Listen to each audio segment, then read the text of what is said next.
entire globe involving hundreds of different cultures explaining the same phenomenon by different names.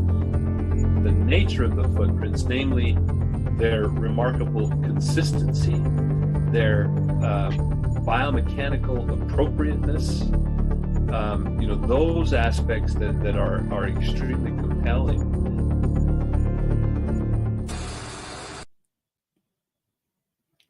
Hey everyone, welcome to the Bigfoot Influencers. I hope you all are doing well today. And guess what we're going to do today? We're going to do a part 2 of Dusty Ruth. Yay! Yeah. So we're super excited to have him on, and we have some more questions to ask him. So yeah, we just didn't get to everything. We didn't. Well, no. It's because I don't think that, at least maybe me, I don't think I realized how much there was to Dusty Ruth, but there's a lot there. He's got a lot to share. Yeah. So sorry about that, Dusty. But hey, you'd probably rather overperform than underperform anyway, right? Right. Yeah. Okay, cool. Dusty's in the background listening. Dusty's in the back cracking up. So yeah, let's bring him on. Okay. Yeah. And let's get some questions out there. Yay! Hi, Tim. Hi, Dana. Woohoo! We're so excited. Thanks for joining us again, Dusty. Yeah. So one of the things that we wanted to talk to you about was this experience that was going to be, like a long story. So, So we're going to jump right into it. We should just jump right into it, because everybody's like, they want to hear this story. Yeah. So Dusty was Tom Shea and a group of people. Okay. Yeah. Tom's my buddy out of Northern Kentucky. He founded the Northern Kentucky Bigfoot Research Group. We have several of our core members, and then the larger group that belongs to his Facebook page. It actually took place, the one I believe you're talking about is in June of 2019. As I mentioned last week, when we set up down there, we usually don't use tents. We just set up canopies, and using these gravity recliner chairs, we sit up all night listening and watching the woods with our thermals and night vision. And on this particular night, most of the group was sitting around the campfire. There was a few people that had gone to sleep. I went over and was sitting underneath my canopy, and basically was doing night watch at that time. It was about 2:00 in the morning. It was starting to get a little cool, so I thought, well, I'll just cover up with my sleeping bag. I don't actually get in the sleeping bag. I just use it like a quilt or a blanket and lay it over top of me. And so I started to do that. But first I thought, well, if I do that, I may get sleepy and fall asleep. So I wanted to go ahead and scan the perimeter one more time. And so I took my thermal, and starting to my right, I started scanning around the perimeter. And when I got to about my 10 o'clock position, I noticed something that appeared to be sitting out a ways from us. And when you're looking through one of the thermals, it's really difficult to tell how large something is or how far away it is. And that was the case this time.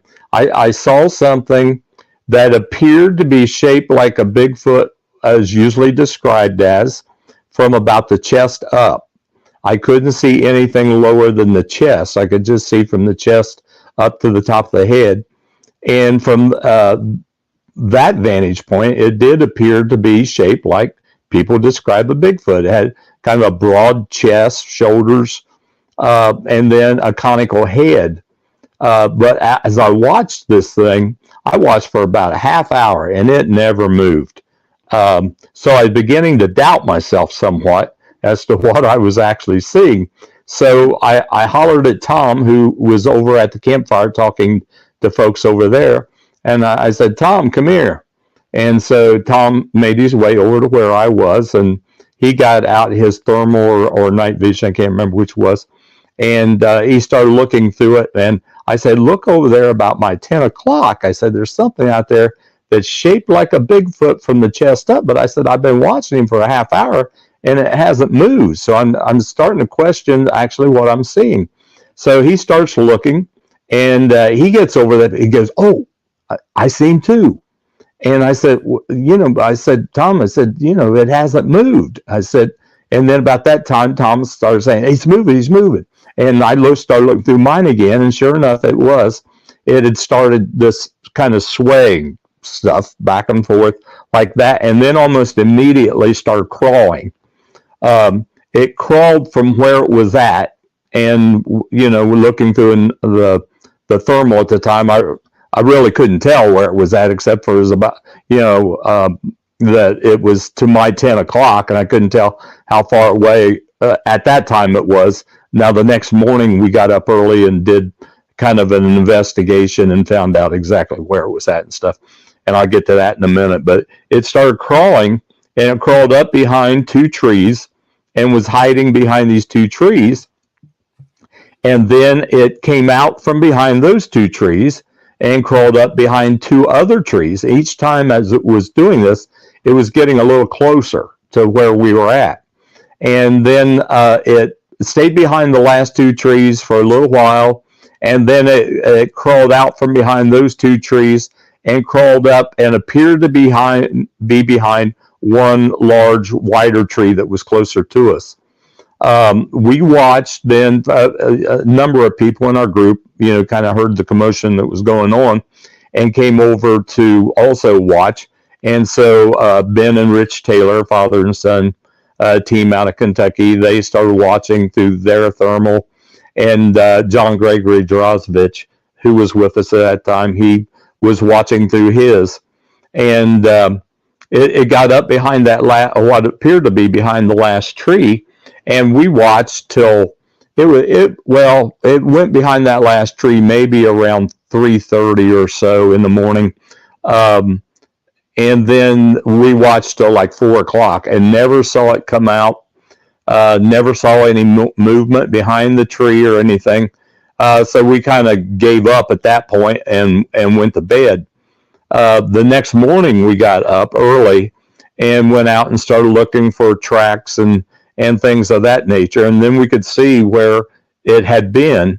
When I first noticed it the night before, it was actually sitting behind what appeared to be a kind of a rotted out stump that was on the top of a dry creek bed, and had been sitting behind, either sitting or reclining behind that, actually on the bank. Then it crawled up and over that the bank up to the next two trees. Well, then, as I said before, it kept getting closer and closer each time. And when it actually got up behind the last tree, when I first saw it, I would guess it was about 40 yards away behind that stump. And then as it got closer and closer, that last single tree was about 40 feet from our canopy or where I was sitting. But in studying it the next morning, at that point, we didn't believe that it actually crawled up behind that tree. Instead, there was a branch of the dry creek bed ran between the trees where it had been hiding and crawling out from behind, and then the dry creek bed, or the branch of it, was between those trees and that last tree. So then we believe what happened was it crawled down into that dry creek bed and then made its way out of there one way or the other. It crawled out without us seeing it and without us even knowing that branch of the creek bed was there for it to crawl down and get into. So anyway, that's how we assume it got away without us seeing it. And who knows where it went from there. I mean, it could have crawled out 50 yards on the other side and sat and watched us the rest of the night. I don't know, but I do believe that's what it was doing when I first spotted it. I think it was sitting out there about 40 yards out watching us and what was transpiring up in our base camp. Yeah, and just for the newbies out there, a thermal is a heat-sensitive camera. So it's only going to be picking up something that's emitting heat. So you guys know for a fact that there was something, you could probably almost estimate the height, probably from measuring it. that was kind of difficult because it was crawling the whole time we saw it. Well, except for when I first saw it sitting or laying behind that stump. But once it started moving, it started crawling. And so at that point, it was really hard to kind of guess how tall it might have been had it stood up, because we never saw it stand up. You said, well, from it standing up, because it originally you said when you saw it by yourself, it was standing up and swaying? No. It was either sitting or kind of like reclining in a way on, I don't think it was so much reclining on its side. I think it was probably sitting on that bank. It could have actually been standing back there behind that stump, I guess. But there was no way for me to tell because I couldn't see it from anything lower than the chest until it started crawling. And then once it started crawling, then I could see all of it. So, Dusty, why don't you tell us why you know that wasn't a person? Well, the main reason I don't believe it was a person was, for one thing, it was sticking up above that stump, higher than a person would have had a person been standing back there.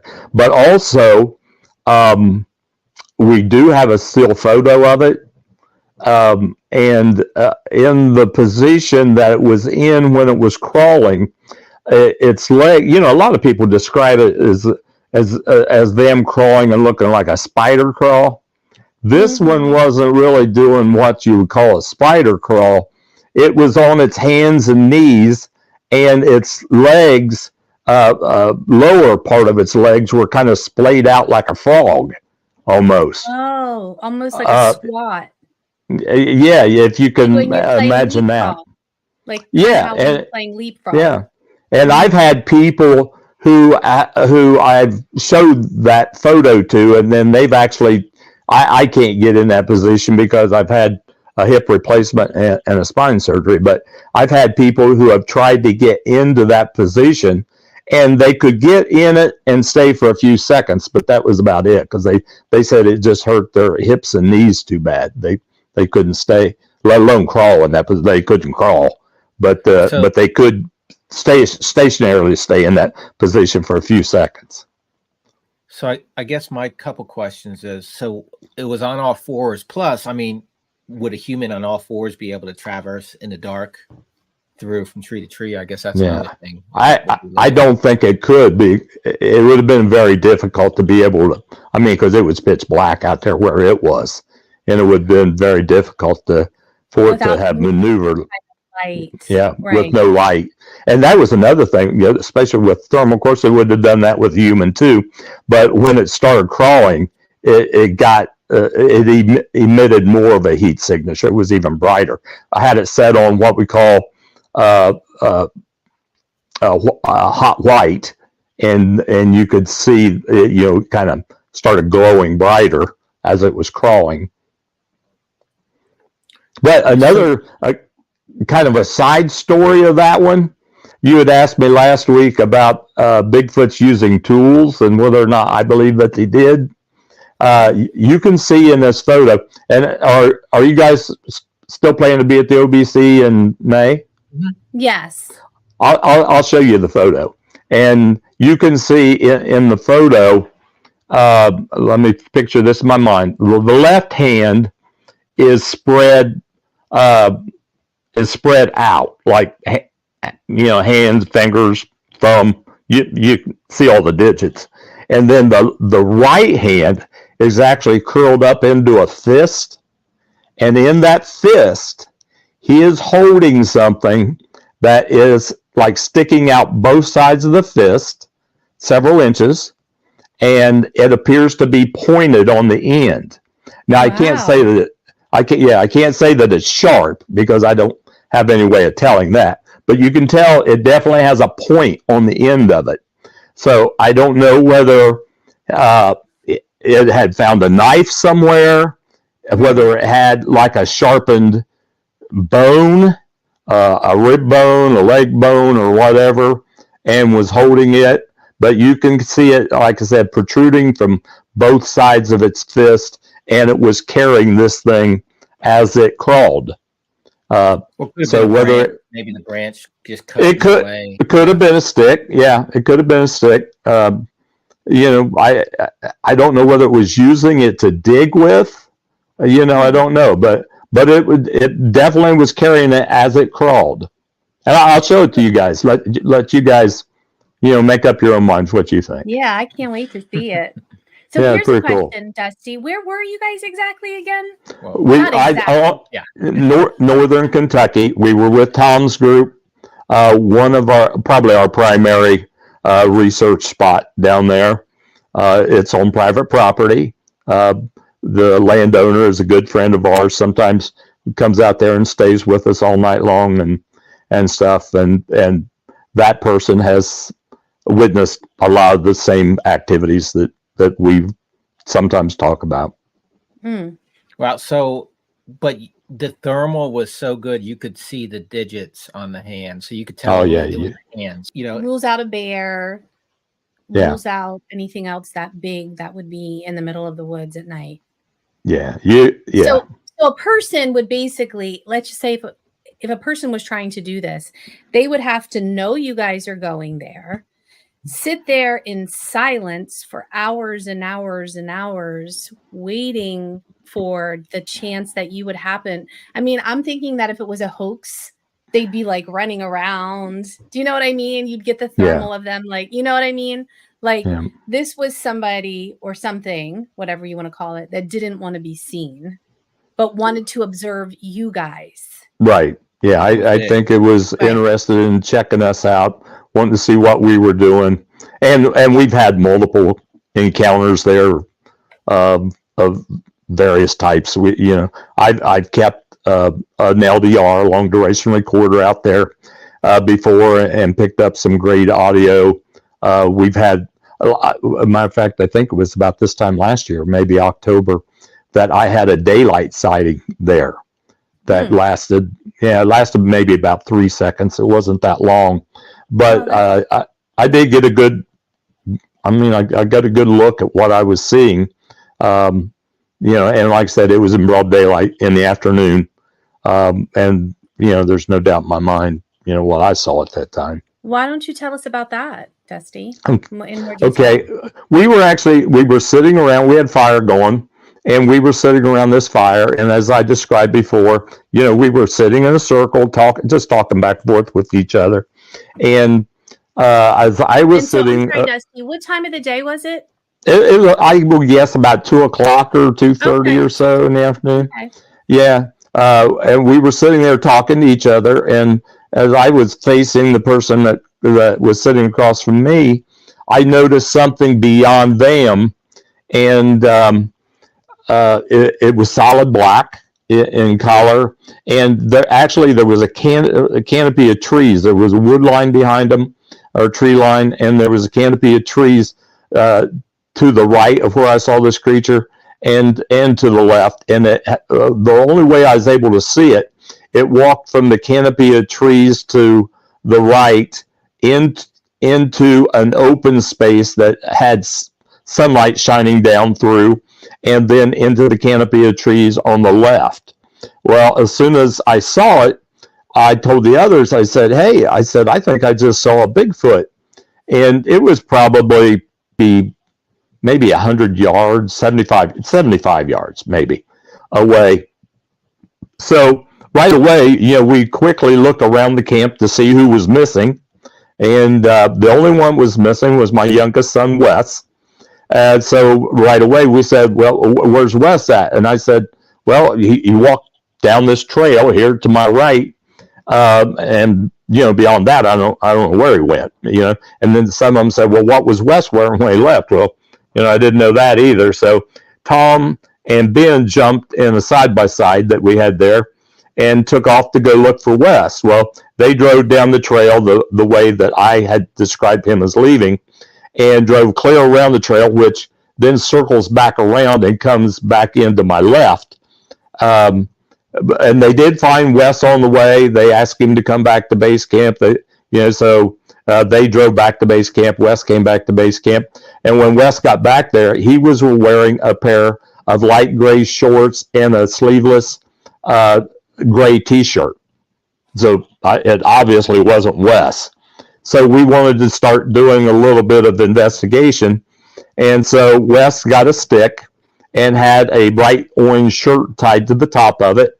And he and Janelle went out there, and by using walkie-talkies, I had a walkie-talkie, Wes had one.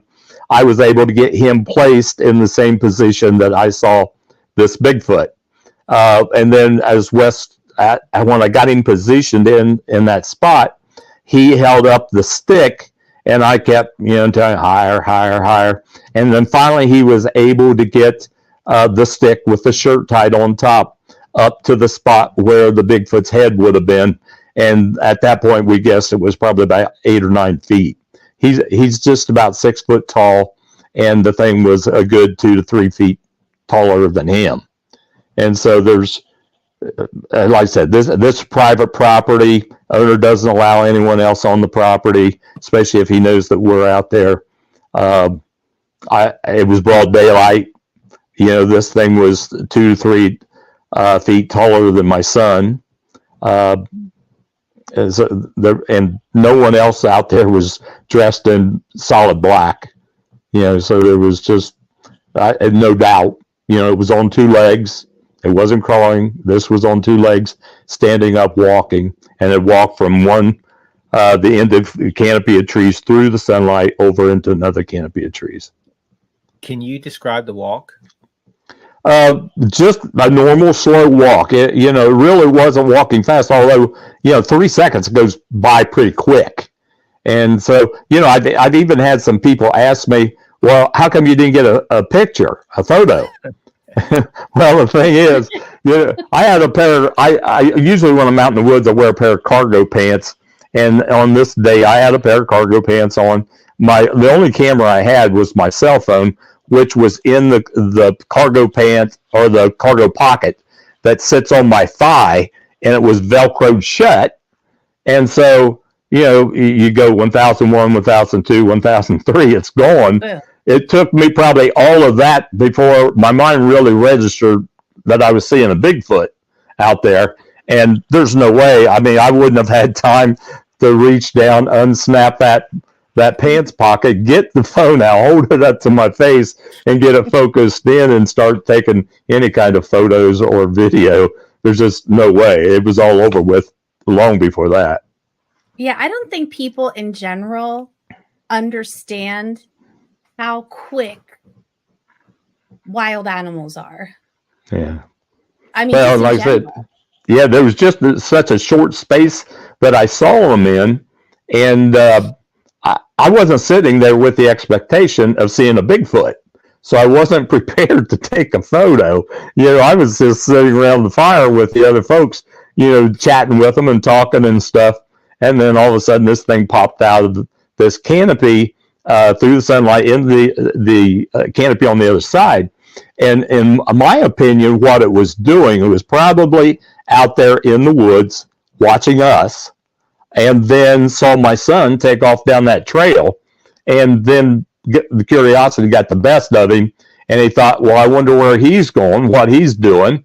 And so then it started following my son, and instead of following the trail, it was taking a shortcut across through the trees and happened to step through that sunlight. I at that point, I don't even think its mind was on us anymore. I think its mind was on what my son was doing, and it stepped through that sunlight and into the shadows again, and was kind of following him, trying to keep up with where he was going and curious about what he was doing. Yeah, you hear that a lot. You hear folks when they're out there trying to disperse and move in different groups to try to confuse the animal, so they can only focus on one thing and hopefully to catch them. Yeah. Dusty, question on that. So is there anything else that, I know it's only 3 seconds, anything else that you can describe about the hair, I'll tell you what, the hair was real shiny black. It was very, very black, very dark. And I tell the other people that I've described this to, this is going to seem weird, and it's going to seem like this guy's nuts, but it's what I saw. Its hair was black, so black that it almost gave off a very dark,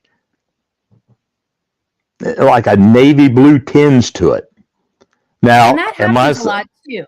Mm-hmm. Yeah, am I saying the Bigfoot was blue? No, I'm not saying that. I'm just saying that the hair was so black. Sometimes you see a car that is real shiny and been waxed and everything, and it kind of gives off a dark navy bluish tinge or a hue to it under the sunlight, and that's kind of what this thing was doing. The sun was shining. There's kind of like a running joke around with women who might dye their hair so black that it looks blue. Do you know?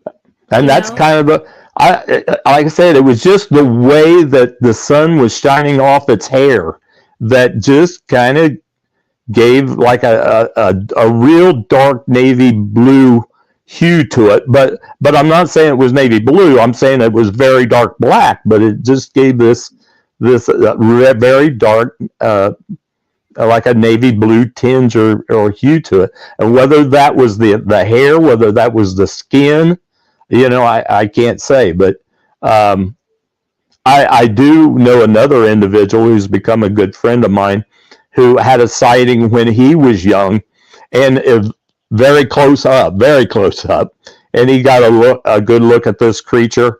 And he said, he described the same thing, not knowing about my sighting or what I'd said or anything else. Now, he didn't describe the hair as being blue, but he described the skin as being blue.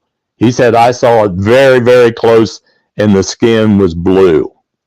So in what areas of the Sasquatch are you able to see the skin? Because that's not something that he saw it on the arm. On the arm. Yes, he saw the individual's arm, and again, it was within a few feet. Okay, wow. That's crazy. So when you went back to your sighting, when you went out to investigate, did you find any? No, we didn't find any tracks. We could tell kind of where it'd been laying and stuff. But no, we did not find any tracks. It had been dry, and just the substrate, it's not real conducive to leaving good tracks.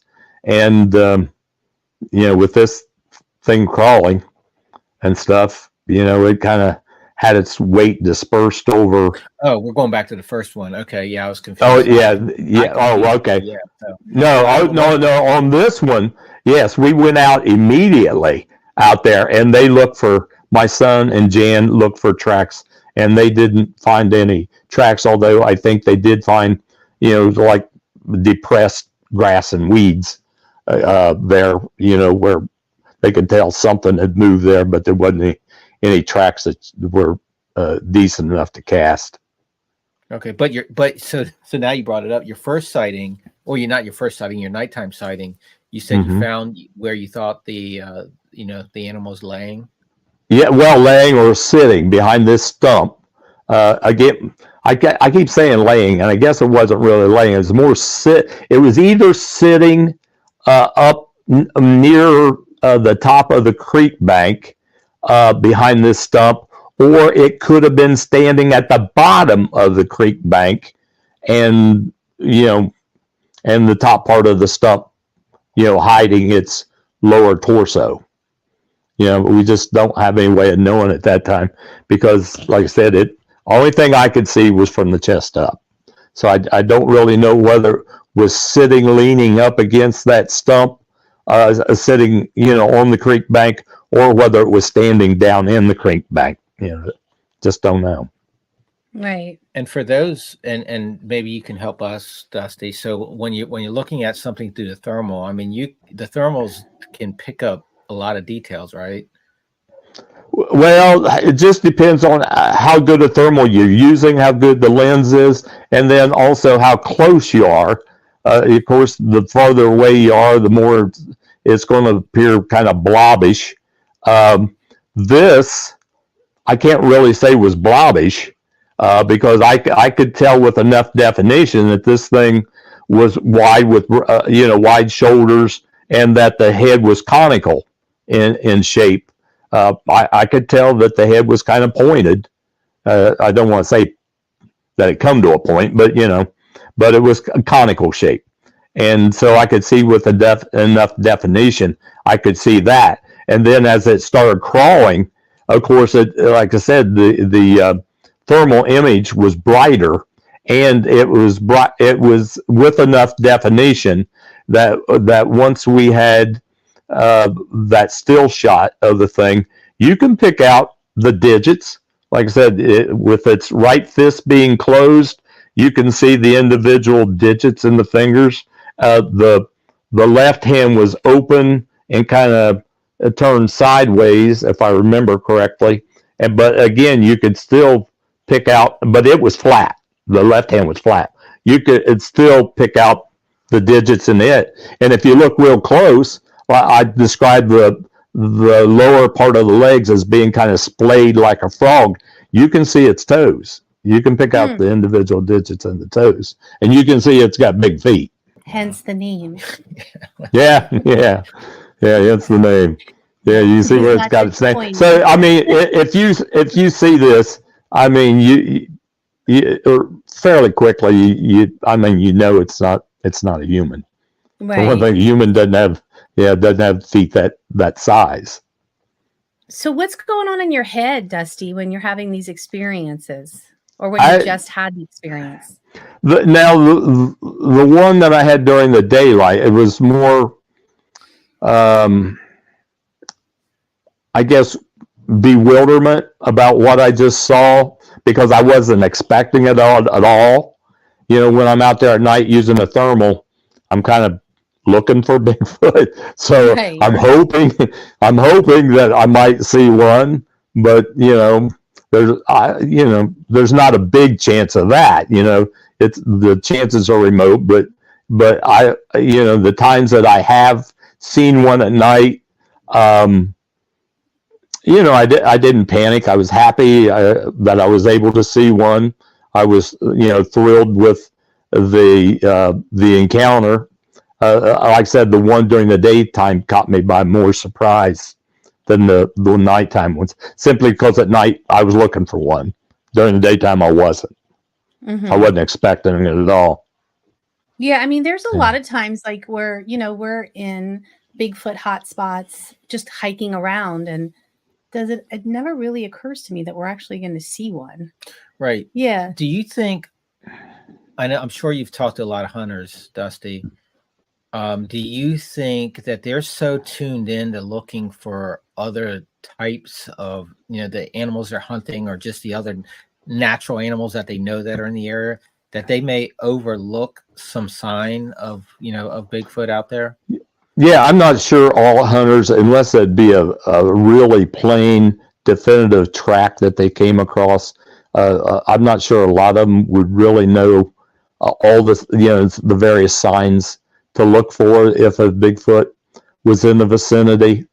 And of course, Bigfoots are great at hiding themselves and staying both hidden and unknown to us. I believe that, if a Bigfoot were out there and a hunter came into the area where Bigfoot was at, it's probably either going to leave or it's going to hide if it has the opportunity, and may observe the hunter, and may have even observed the hunter pass through and out of the immediate vicinity. And the hunter may not even realize that they were that close to a Bigfoot. I think it's crazy too how they probably don't know if he's, I'm talking about your nighttime sighting, if he's hiding at nighttime, he probably doesn't realize that you can't see in the dark, or he understands the thermal situation, because if he knew that you couldn't see him, why would he be hiding? Well, I think at night, I'm not sure how much they do understand the thermal. I'm not sure that they understand that we can see them with the thermal. Hence, this thing kept crawling up closer and closer to us, from one tree to the next. when he crawled from one tree to the next, he had to come out in the open where we could see him. And I'm not sure that he realized that we could see him crawling. I don't know. We crawl. Yeah, I guess that's to hide. Yeah, to hide or prey. Mm-hmm. I guess, right? Mm-hmm. Yeah, I don't. Yeah, he didn't walk from one tree to the next. So he was trying to make himself as least noticeable as possible. And a lot of times when you hear of people, whether they've seen them on thermals or whatever at night, if they're standing up or peeking out from behind a tree or something of that nature, a lot of times you hear the individual describe the Bigfoot as then dropping down and crawling or hiding. I just think that's what they've been taught to do, especially the juveniles ones, from probably the time they were little, is I think sometimes they crawl. I think sometimes if they're out in the open somewhere, let's say there's a hunter and there's a hillside that this Bigfoot's on, and the hunter starts walking toward where the Bigfoot's at, I think sometimes one of their first instincts is to, if they weren't already, to kind of squat and many times turn their back to the hunter and kind of disguise themselves in a way as just like a tree stump. Because a lot of times I've heard hunters say that they at first thought it was a tree or a tree stump, and then as they kept approaching closer, then the Bigfoot got up and moved or took off the other side of the hill or whatever it did, because then it learned that its camouflage as a tree stump either wasn't working, or even though the hunter may have thought that it was a tree stump, it was still continuing in that direction and was going to learn soon that it wasn't a tree stump. Mm-hmm. So typically, how does it, since we're talking about hunters, what does it do after they talk to you, and how does it affect them, in the future? Do they go back out in the woods and still hunt? No, a lot of them are frightened to go back out there, or at least to that location where the sighting took place. Because again, most of the time, it's they've had an encounter and have seen a creature that they really don't understand, and probably have lived most of their life not believing in. I've had people that's very close to me that are avid hunters and fishermen, just refuse to believe that there might be something out there such as a Bigfoot, or found it very hard to believe because they've gone their whole life hunting and stuff and never having seen one. And they thought that, well, as much as I'm out in the woods and so on, if there was something like that out here, I would have seen it by now. Well, not necessarily. They're better at hiding in those circumstances than we sometimes give them credit for. And especially if you're hunting in an area where you don't have any reason to believe that there's a Bigfoot there, especially if you don't even know that they exist. Again, you're not going to be looking for the signs. You're not going to be looking as closely as what you might be if you were out there actually looking for one. I know of a situation. I'm trying to think. This probably happened about 3 years ago, something like 3 or 4 years ago. There was a group of us in the forest, and we split up actually into 3 teams. Me and my partner stayed at the location where we were at, and I had a thermal, and I also had an LDR, the long duration recorder, out in the woods. And matter of fact, it was placed or deployed very close to the trail that these other 2 teams were going to walk down. Well, the first team went down the trail, and the trail's about, I think a mile plus long. The intent was they were going to walk the end of this trail, turn around, come back up the trail. But before they come back up the trail, the second team was going to give them about a 15-minute head start, and then follow them down that trail, and then do the same thing, walk to the end, turn around, come back up. Well, after 30 days, after I retrieved my recorder and took it home, uploaded it on my laptop and stuff, and started reviewing the audio, you can hear what I believe, and now granted I can't see it, but what I believe is a Bigfoot in that area making noises. It's breaking branches, it's throwing rocks, it's hitting, doing tree knocks, things of that nature. It just sounds like, to me, again, a juvenile out there playing. Well, about 20 minutes or so before the first team started up the trail, or I won't say started up the trail, but got to the point on the trail where the recorder and the Bigfoot would have been located, it just got silent out there. I mean, all the knocking quit, the tree branch breaking quit, all that stuff stopped. And you can hear the group coming up the trail talking. They walk right past my recorder while talking, and then got out of earshot on down the trail. Then a few minutes later, here you can hear the second group coming up the trail. They walk right past the recorder. Same thing happens. Everything stays pretty much silent out there except for these two groups talking. And they walked to the end of the trail. Both of them had turned around and came back by. Once they get past the recorder and then back probably in about the vicinity where me and my partner were, you can hear the tree branch start breaking and the rocks throwing and wood knocks and all that stuff pick up again. Well, I believe that Bigfoot probably, when it heard them coming, hid in that vicinity somewhere and watched them as they passed by, watched the second group as they passed by, and then again on the return, and didn't come out again until they felt that it was safe and both groups had left.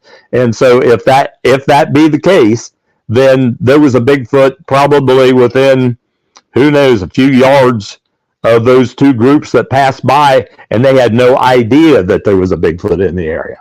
That's crazy. It is, yeah. Yeah. Did you tell him afterwards? Yeah, I told him.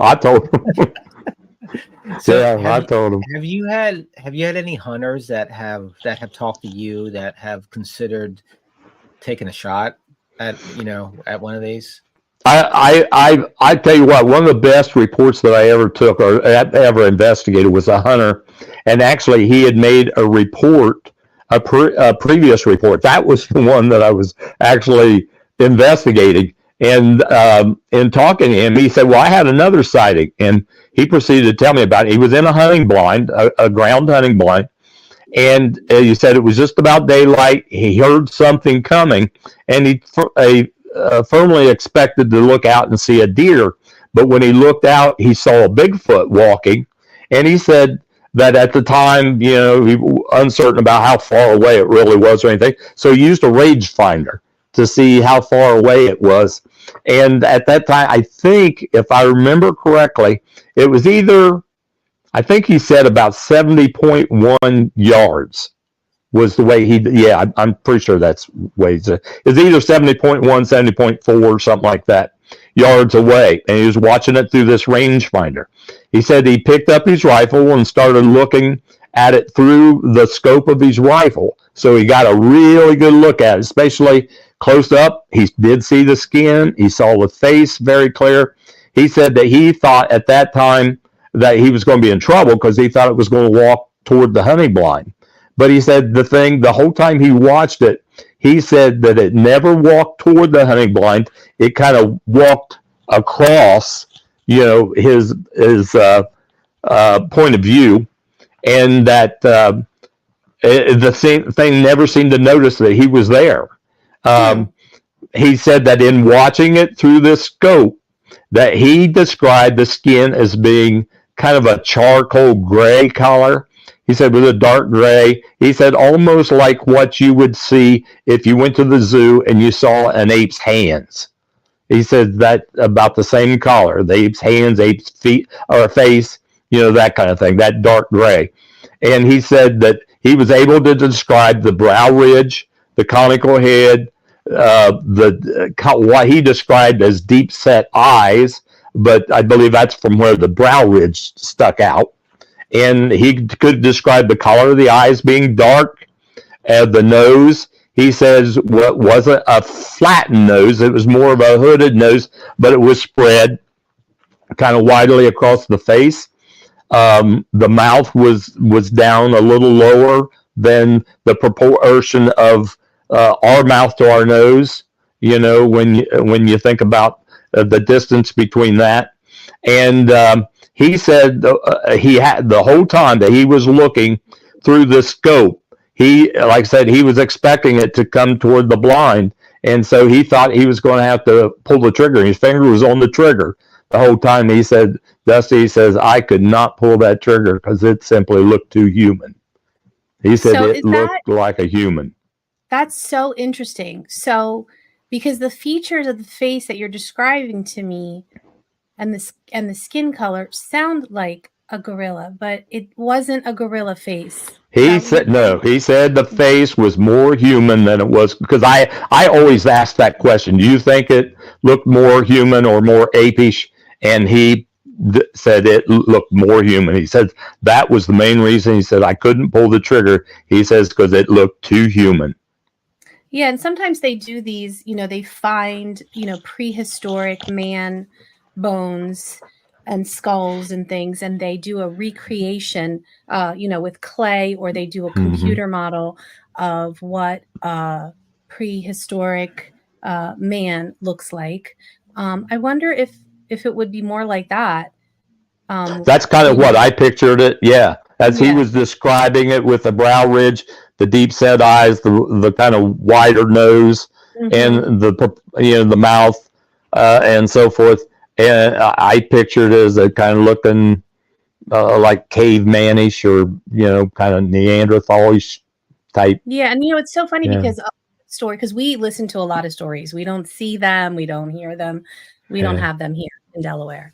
So we hear a lot of stories, and I can remember hearing of or directly from some hunters who could have shot them, but they didn't, for that same reason that you just mentioned, that it just looked too human to shoot.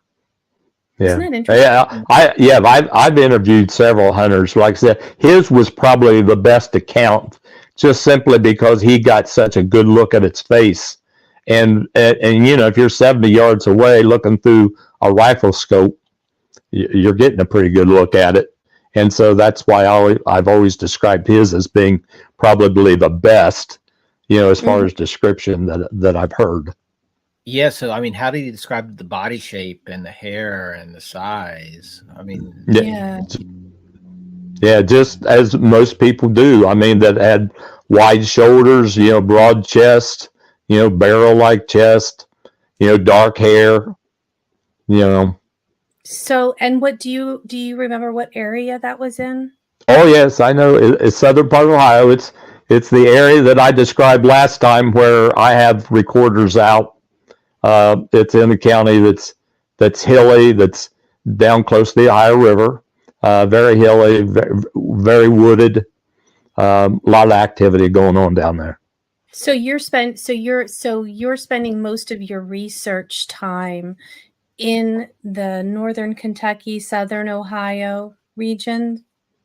I'd probably most of it in southern Ohio. Some, yes, in northern Kentucky. Yeah. Okay. That's good to know. Absolutely. Yeah, definitely. So, you interview a ton of witnesses, and what about your background, your professional background? Can you just, you don't have to get it in as much detail as you want, but what does that do to help you when you're interviewing? I think it helps maybe help the audience understand. I had spent 25 years in my career as an investigator. Had required by the state, I had a license, and required by the state to have X number of hours of training a year. Fortunately, the agency that I worked for allowed me to pick and choose what training I wanted to go to fulfill those hours. And so most of the time, I chose some of the best training that was being offered, whether that was death scene investigations, interviewing, things like that. And when you spend as many years in the career as I have, I attended a lot of training. So usually one of the presentations, or a couple of them that I do, I describe, as a matter of fact, I put up on PowerPoint the training that I successfully completed. I just only thing I can say is hours and hours of investigative training, collecting evidence, death scene investigation, the Reed School investigations, and the advanced Reed School investigation or interrogations and interviewing. I attended both of those. And so, like I said, I spent 25 years doing that. And then after that, I was promoted for 11 years to the position of administrator, which actually oversaw and supervised the investigators. So you can weed out a lot of things that people are telling you sometimes. Yeah.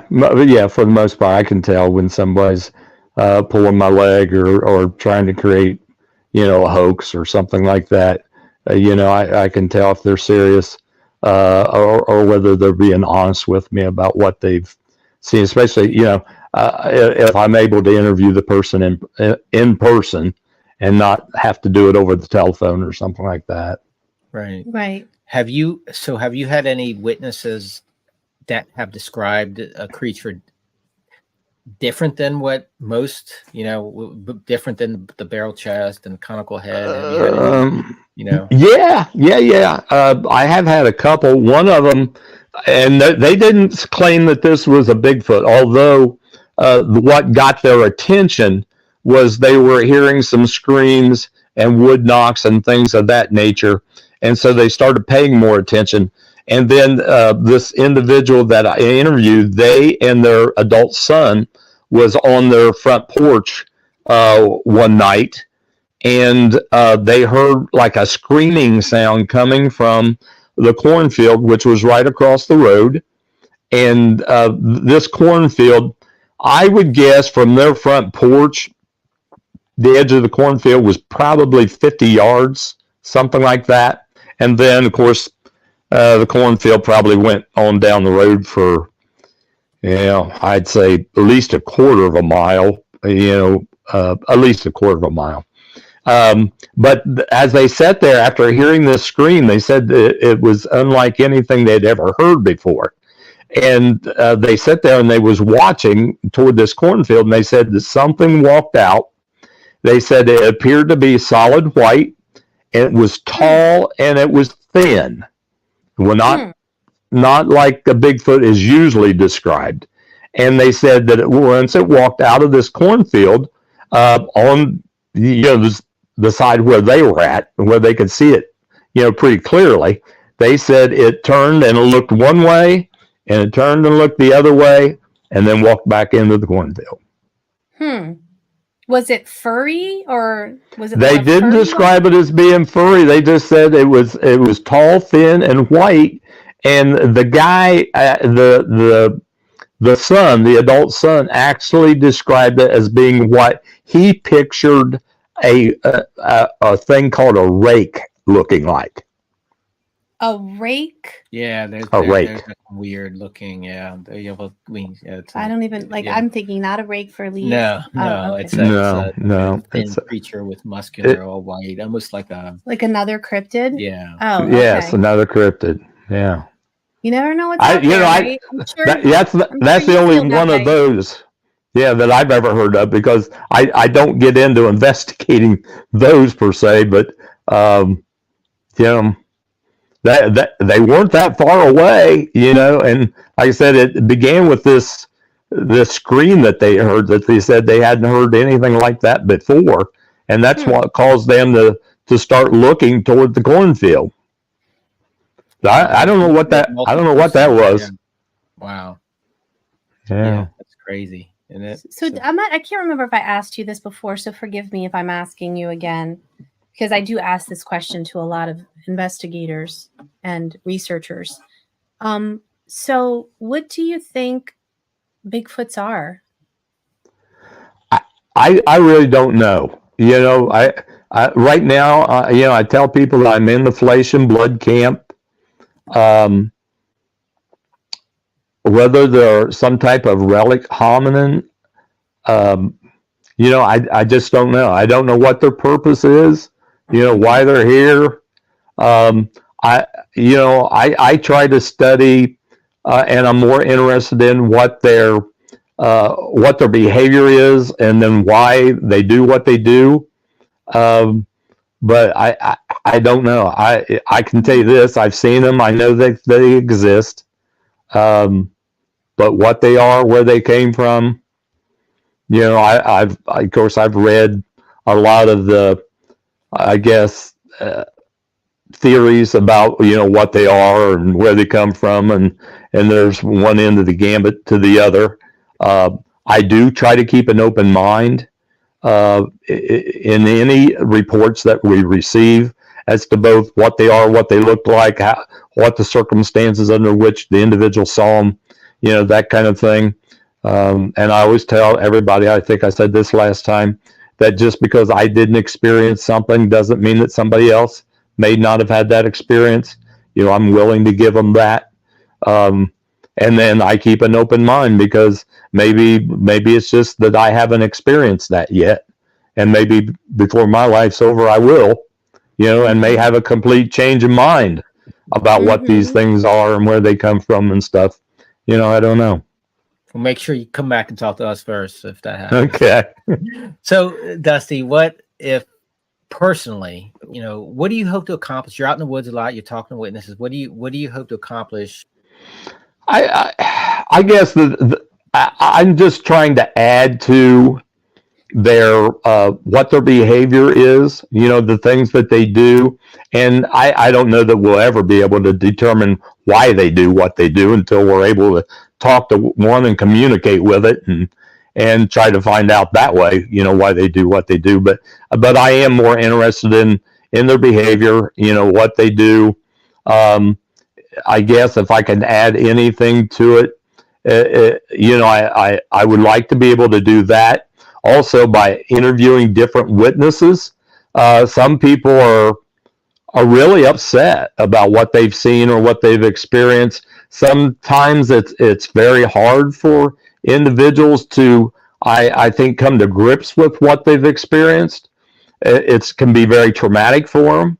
And so if I can help at all with that, then again, I've accomplished something. I've had several people talk to me, be very upset, obviously traumatized by what they experienced, and just were relieved and happy that they were able to tell their story to somebody who actually believed them, and didn't make fun of them, didn't say they was crazy, didn't say they were lying, that they made up, what they were claiming. And sometimes that takes the weight of the world off someone's shoulders. Yeah, and personally, what that burden it brings, and if you don't have anyone to talk to about it, I'm sure it's got to be tough. Yeah, especially when if it's a situation where you have people you're close to, whether that be your spouse, whether that be mother and father, brother and sister, especially if it's those people you're close to and they don't believe you. That's hard. When you're loved. Yeah. Yeah, right? Yeah, Could you imagine? and it's got to happen. Yeah, definitely. Yeah, because then who do you talk to about it?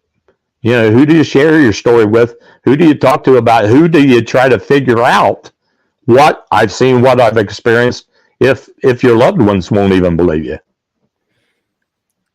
Definitely. Yeah, well, for the audience, you can talk to Dusty. So, I mean, too. We're just not as experienced as Dusty. So we talk to a lot of folks too, and a lot of times they're just happy to share. Absolutely. Absolutely. Right. Yeah. So so you're serving a great purpose. Yeah, you really are. More than us. I mean, you're amazing. But you're just a sounding board for people. Thank you. It is amazing though how many people think that it's a joke. Yeah. Do you know? Yeah. And I'm at work or whatever, and I'm telling some guy whatever, this and that, and I can just tell as I'm speaking that he's looking at me like, this girl is crazy. Yeah. Yeah. Well, I'm just like, and I'm thinking to myself, why am I even wasting my time telling him this? Because it's like, but so yeah, I do feel like that was the whole point of us doing this podcast, was to introduce the world to you guys. I appreciate that. Thank you. What you're doing out there, and that this thank isn't you a guys. joke. Yeah, this isn't a joke. This is really happening it's not. to people. Especially as somebody who has had an encounter. And I will share this. My youngest son, who is a BFRO investigator also, he's a grown adult. He'll tell you that he was a non-believer. At one time, he thought I was a kook. You know, he did until he was on one of the expeditions with me and part of my team, and actually had his own sighting. Yeah. Now he knows they're real. Yeah. You might have thought I was a little bit of a kook when you first met me, because I'm the person who was into Bigfoot before you. Now you're all into it. You wrote a book and the whole thing. Right. But at first you were like, maybe not a kook, but not. I mean, I just wasn't into it. You're like, fine, I'll take you to the and you were all like, but you were open-minded, and boom, look what happened. I know, it's crazy. That's me. Right there. Have you ever had a sighting? I like that. They were like, "Oh my gosh, it's her fault that he's out here." No, have you guys ever had a sighting? No. Okay. Well, I mean, I don't expect to. Like, if we do, like, we live in an area where I highly doubt a Bigfoot lives. We're kind of like, it's a peninsula, but really it's an island. You have to cross over a large body of water to get where we live. So we don't have any bears. It's completely flat. There's plenty of food and water. The shelter is a little sketchy. I mean, there's forests and woods. Yeah. So then when we do go away, because we do like to travel, and recently we have been traveling a lot more here in the States, we do like to go to Bigfoot areas. But when we go, we're hiking around. We love to hike. We love to be outside. But we're not expecting to see a Bigfoot or find a print or anything. But we are enjoying what we're doing. Although I will say, if you go onto the BFRO, which I'm sure, obviously Dusty has access to, a few of the few sightings they have here in Delaware are all really close to our house. Oh, wow.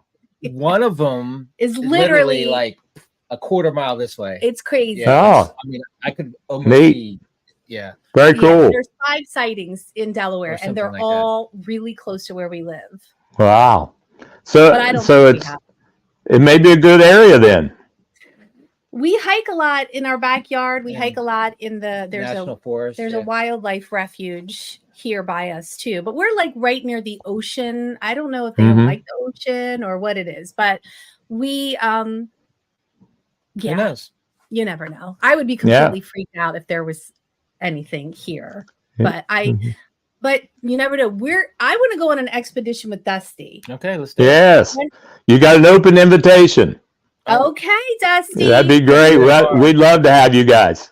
I'm going to hold you to it. We're going to be doing one next May and another one in September, both in different locations. Okay. You're welcome to come. How many nights? We start on Thursday.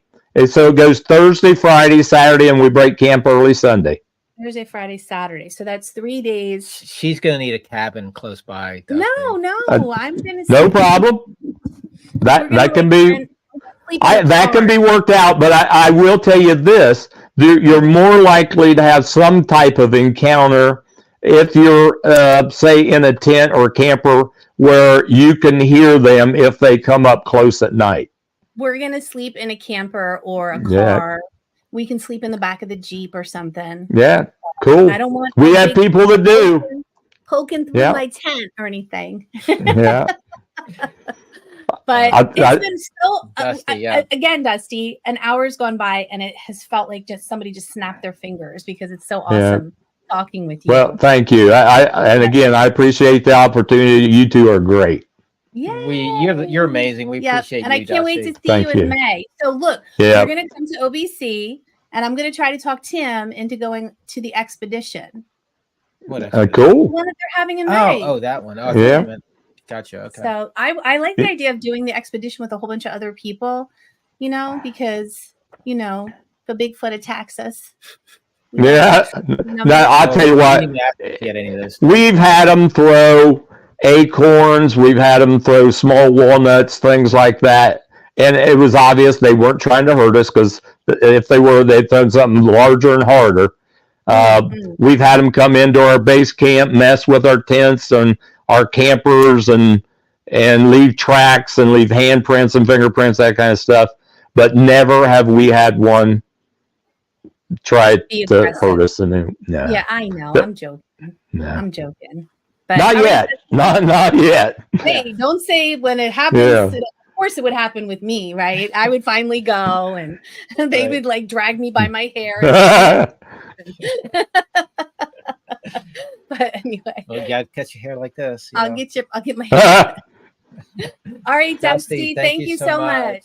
Thank you, both of you. I appreciate it. Look forward to seeing you in May. Yay. Okay. Bye-bye. Bye. Yeah, that's going to be cool. We're doing it. Okay, let's do it. Do you hear that, audience? We're going on an expedition. And we've had folks offer. I know. But I kind of like the idea of this one where we're with other people. Yeah. Because, you know, because obviously there's probably a strong possibility that nothing's going to happen. So, but how much fun would it be just to hang out with a bunch of people who are interested in the subject? So that could be a cool thing for us. And we know this time of year, we're supposed to be out with Russ and Brad. You guys are leaving us hanging. Come on, guys. What's up? We were supposed to rent a cabin. Hello. So I'm going to start planning stuff because I'm a good planner. Yeah. We appreciate you guys. Make sure you head over to the Untold Radio AM, like and subscribe. If you're watching us, you're watching us on YouTube. So make sure you like and subscribe on there too, because that's super important. And then we're on Facebook and we're on Instagram and we're on Twitter. Are we on Threads now too? I get, a little bit. So we're kind of everywhere. Yeah. And you know, our job is we're just trying to present what's going on in the Bigfoot world to you guys. Yep. So, and we appreciate you listening and we appreciate your support. We thank you guys too as well. Yep. And we'll see you next time. Bye.